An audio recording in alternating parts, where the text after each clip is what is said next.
So yun guys, dito kami sa Barangay Kabuo pa rin, Sunshineville. Kung kanina, salamat kay Boss Ali, Sunshineville package to extension. So yun, okay na yung piece of wifi niyang order, na deliver na namin. So nandito naman kami sa package 4 dito kay Madam. Ayan, si Brother Will nagpapagawa sa black ano to, black 70 lahat.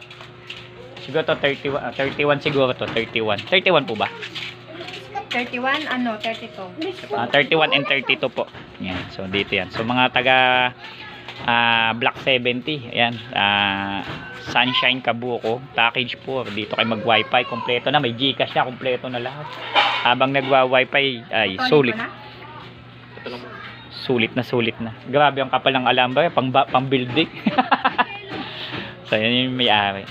So yung kanyang wire kasi actually dito siya galing. So, parang kagaya din siya na nangyari sa amin sa Magallanes. No? May tubig siya. May tubig. Ay, tinutubig yung ano niya. No? May tubig bubble sa loob.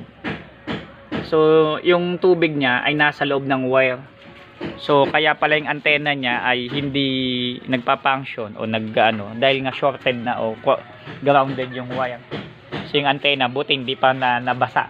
No? At hindi rin umaabot pa dun sa mismong adapter, or else kagaya na nangyari kay Ma'am Cynthia Di Mapilis ay sunog lagi yung pumuputok yung adapter kasi pinapasok po ng tubig. So yun ang nangyari dito naman. Although may tubig siya, hindi pa naman umaabot, pero nag-short na siya, nag-start na siyang ma-short. Ayan, so pinahiram na muna natin ng bagong kable. Ayan, para at least okay na siya. Okay na. So swabe na yung kanyang antena. So check natin guys, itong mga maulan, yan, mabenta kami diyan. Maraming tinatamaan ng kidlat, kulog, nababasa, naputol yung wire. Yan. So ingat po tayo, mahal po ang antena.